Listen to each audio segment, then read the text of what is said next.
Welcome to Tech and Trek, where we explore the past, powered by the future. I bet you didn't know that some people believe the Titanic's sinking was part of an elaborate insurance scam. Welcome to today's video, where we're diving into the craziest theories about historical events. These aren't your average textbook tales, folks. We're talking about ideas that could turn history on its head. So buckle up and get ready for a wild ride through time. Picture this. The year is 1912, and the unsinkable Titanic sets sail on its maiden voyage. We all know how that turned out. But what if the ship that went down wasn't actually the Titanic? Some believe it was the Titanic's sister ship, the Olympic, that sank that night. The Olympic had been damaged in a previous accident. The theory goes that the White Star Line swapped the ships in secret, planning to sink the Olympic on purpose and collect the insurance money.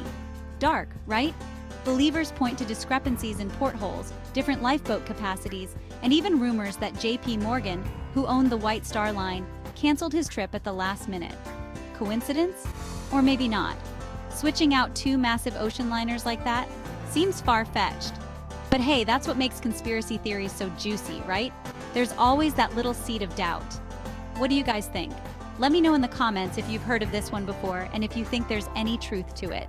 Let's travel back in time. Way back to the early Middle Ages, specifically the years 614 to 911 AD. Ever heard of the phantom time hypothesis? This theory says those 300 years never actually happened. The idea is that this period was fabricated, possibly by the Holy Roman Emperor Otto III. Why? Some believe Otto wanted to legitimize his rule and place himself in the year 1000 AD, a significant milestone. So he just added a few centuries to the calendar. Proponents point to a lack of archaeological evidence, inconsistencies in historical records, and architectural styles as proof. Imagine if everything we thought we knew about history was wrong. What if we're actually living in the 1700s instead of the 2000s? Of course, mainstream historians dismiss this theory as nonsense. But hey, what do you guys think? Could those 300 years just be a figment of someone's imagination? Let me know your thoughts in the comments. Let's fast forward to the 20th century and talk about one of the most iconic events in human history, the moon landing. On July 20th, 1969, Neil Armstrong took one small step for man, one giant leap for mankind. Or did he? Some believe the moon landing was fake, staged, a hoax. They claim it was all filmed in a Hollywood studio to win the space race against the Soviet Union. They point to the American flag waving in the wind on the moon, where there's no air, the lack of stars in the photos, and shadows suggesting multiple light sources. NASA has debunked these claims, explaining the flag's rippled appearance and camera limitations. But for some, those explanations aren't good enough. Governments have been known to be sneaky sometimes, right? What do you guys think? Did we really land on the moon? Or was it all just one big, elaborate lie? Let me know in the comments. And if you have any other evidence that proves or disproves the moon landing, I'm all ears. Let's talk about Napoleon Bonaparte, the legendary French military leader who conquered most of Europe. A genius strategist, a charismatic leader, a Russian spy. There's a wild theory that the real Napoleon died during his Egyptian campaign in 1799, and that the man who returned to France, the one who crowned himself emperor, was actually a Russian agent sent to destabilize France from within.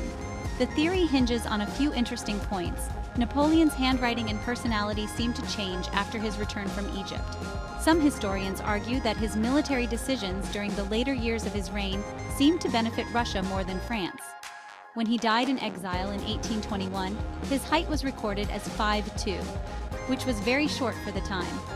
Some believe the body buried on St. Helena wasn't actually Napoleon, but a body double, and that the real Napoleon escaped and lived out his days in hiding.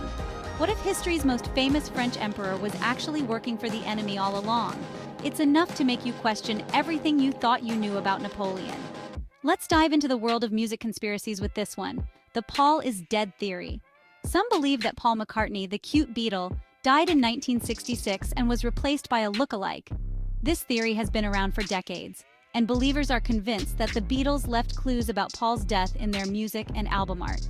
The story goes that Paul died in a car crash on September 9, 1966, after an argument with the band. Devastated, the remaining Beatles decided to cover up his death to avoid a public meltdown. They replaced him with a look-alike named Billy Shears, who had won a Paul McCartney competition years earlier. Believers point to lyrics from songs like Strawberry Fields Forever, I Buried Paul, and A Day in the Life. he blew his mind out in a car. They analyze album covers, claiming hidden messages and symbols point to Paul's demise. The most famous example? The Abbey Road cover. Paul is the only Beatle barefoot and out of step with the others. What do you guys think? Is the Paul McCartney we know and love an imposter? Let me know in the comments. Get ready to have your minds blown wide open, because this next one is seriously out there. We're talking about the phantom planet theory, which claims that Earth is a hologram. This theory suggests that our entire reality is actually a giant simulated projection, like the Matrix, but on a cosmic scale. Proponents believe that advanced beings, maybe aliens or beings from another dimension, created this simulation. They point to quantum physics, the strange behavior of subatomic particles, and the idea that our consciousness might not be confined to our physical bodies as evidence. What if our universe is just a super advanced computer program, and we're all just lines of code? Some physicists and philosophers take this theory seriously, arguing that the nature of reality is far stranger and more mysterious than we can imagine. So, what do you guys think? Is Earth just a giant cosmic hologram? Are we all living in a simulated reality? Let me know in the comments. This is one theory that I need your help wrapping my head around. Let's talk about William Shakespeare, the Bard of Avon, the literary genius who gave us Hamlet, Romeo and Juliet, and countless other masterpieces. Except, did he really? There's a long-standing debate about the true authorship of Shakespeare's works. Some scholars argue that the man from Stratford-upon-Avon, with his limited education and humble background, couldn't possibly have written such sophisticated plays and poems. So, who do they think wrote them? One of the most popular candidates is Edward de Vere, the 17th Earl of Oxford. He was a nobleman, a poet, and a patron of the arts. Plus, he traveled extensively, which some believe is reflected in Shakespeare's plays, often set in foreign lands. Another contender is Sir Francis Bacon, a philosopher, scientist, and writer. Proponents of this theory point to hidden messages and codes within Shakespeare's works that they believe point to Bacon's authorship. And then there's the theory that Shakespeare was actually a group of writers, all working together under a single pseudonym. So, who was the real Shakespeare? Was it the man from Stratford, or someone else entirely? The debate continues to rage on. What do you guys think? Let me know your theories in the comments. Let's finish things off with a theory that's been freaking people out for years: the Mandela effect.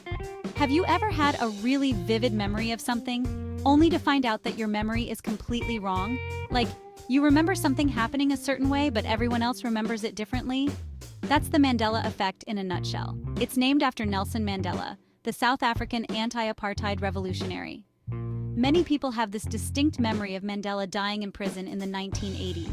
But in reality, he was released from prison in 1990 and lived until 2013. Some believe the Mandela effect is evidence of parallel universes or alternate timelines. The theory goes that we're constantly shifting between different realities, and sometimes memories from those other realities bleed through into our current one. Others believe it's a result of time travelers altering the past, creating ripples that affect our present-day memories. Have you ever experienced the Mandela effect? Let me know in the comments. Well, there you have it, folks. Some of the most mind-bending theories about historical events. Remember, these are just theories, not proven facts. But they sure make you think, don't they? What do you think about these wild ideas? Do you know any other crazy historical theories? Share your thoughts in the comments below. And if you enjoyed this journey through alternative histories, hit that like button and subscribe for more mind-blowing content. Until next time, keep questioning and stay curious. Thank you for watching Tech and Trek. Don't forget to like, share, and subscribe for more mind-blowing theories about historical events.